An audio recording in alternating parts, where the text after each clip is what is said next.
ভালো মেয়ে ঠিক কাকে বলে জানো? ভালো ছেলে মানে কি? তুমিও বলবে সহজ প্রশ্ন, মাপকাঠি একটি। যে মেয়ে পেয়েছে অঙ্কে 100, যে ছেলে ভূগোলে সেরা, তারাই তো ভালো, সবাই বলছে।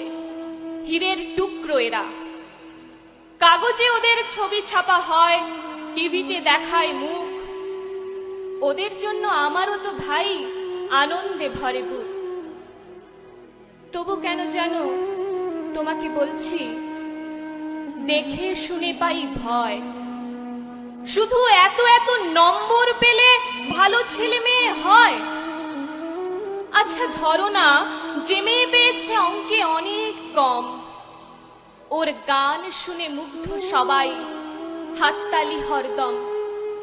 ওই যে ছেলেটা পাশ করে গেছে এবারেও টেনে টুনে, বলতে কি ভাই আমরা অবাক ওর আবৃত্তি শুনে।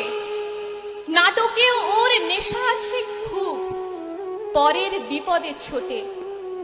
পাড়ার তিন্নি বাংলায় নাকি 30 পেয়েছে মোটে, কিন্তু মেয়েটা খেলাধুলোতে 10 খানা গায়ে নামি। সত্যি বলো তো, তুমিও বলবে ওরা নয় কেউ দামি? চাই যে অনেক ইঞ্জিনিয়ার, চাই আরো ডাক্তার, পাশাপাশি চাই শিল্পী, খেলুড়ে, স্নেহময়ী সিস্টার। কম নম্বর পাওয়া ছেলেটাই কারিগর বলে আজ দেশটা গড়তে ওরও হাতে দেখো কত দরকারি কাজ।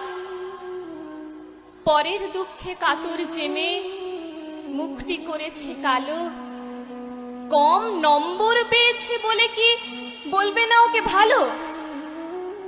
অভাবের টানে কলেজে পড়েনি, ছোট দরমার বাড়ি, তবুও ছেলেটা বাবা মাকে দেখে, ভাড়াতে চালায় গাড়ি। তাই বলছি কি শুধু নম্বরে হয় নাকি মাপকাঠি? ভালো ছেলে মেয়ে বলতে কি ভাই মানুষ চাইছি খাঁটি।